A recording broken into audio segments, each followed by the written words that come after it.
Remember the McRib sandwich? Well, this ain't it. I was in the mood for a rib sandwich, so I went out and got a slab of ribs, and I'm going to cook it up. So right now, you want to pat your ribs dry, and you want to get that tough membrane off the back. You know, some grocery stores will sell ribs that don't have that membrane, but I haven't found one yet. I was having a tough time with this one, but getting the paper towel, getting it off, get the work done. You want to make sure you get all of it off. Then we're going to flip it over, get some more of that moisture off.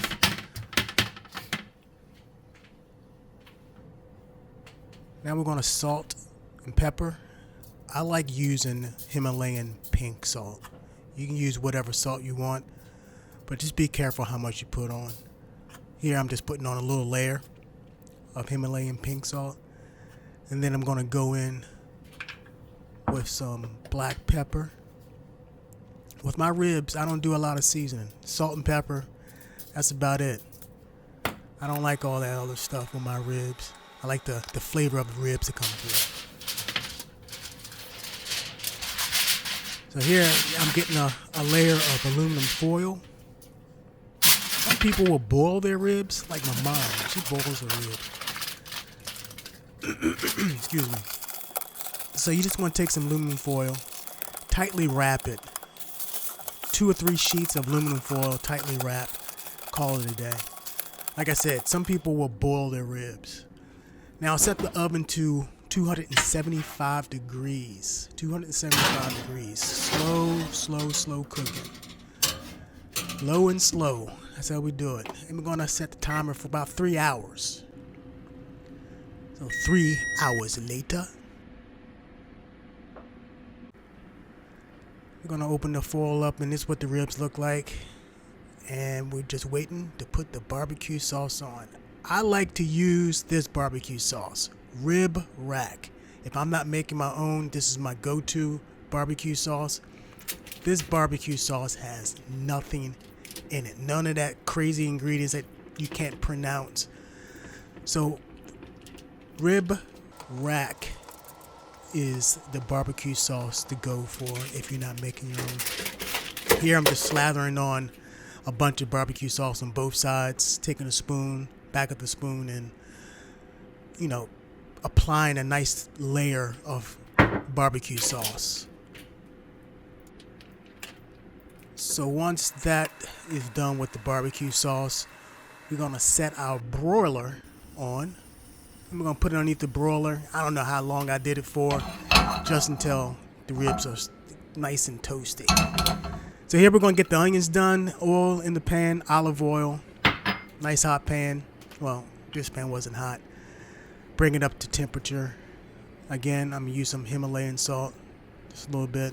Add a little bit more oil, pepper, some red pepper flakes, give it a little kick. So we're going to cook these sliced onions until they are just wilted. I don't want them caramelized. I still want a texture, still want a tooth to the onions. That's what they look like. Set them aside. Then we'll get our buns ready. I use brioche buns for everything. Unsalted butter in the pan. I sprinkle a little bit of Himalayan salt in the pan. You want to take those buns and make sure that each bun gets some love from the butter and salt. We're going to toast those brioche buns until they're nice and toasty. Ah, look. Look how those ribs look coming out of the oven.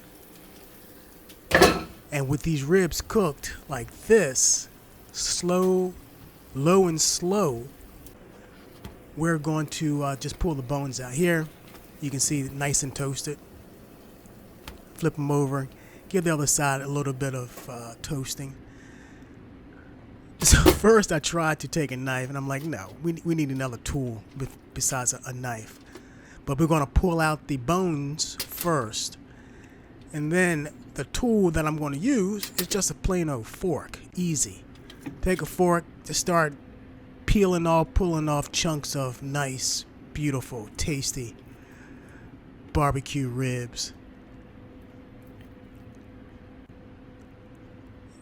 And here with the ribs, all the ingredients I'm going to be using: pickles, they got the toasted buns, they got the onions, and the ribs I kind of pulled apart.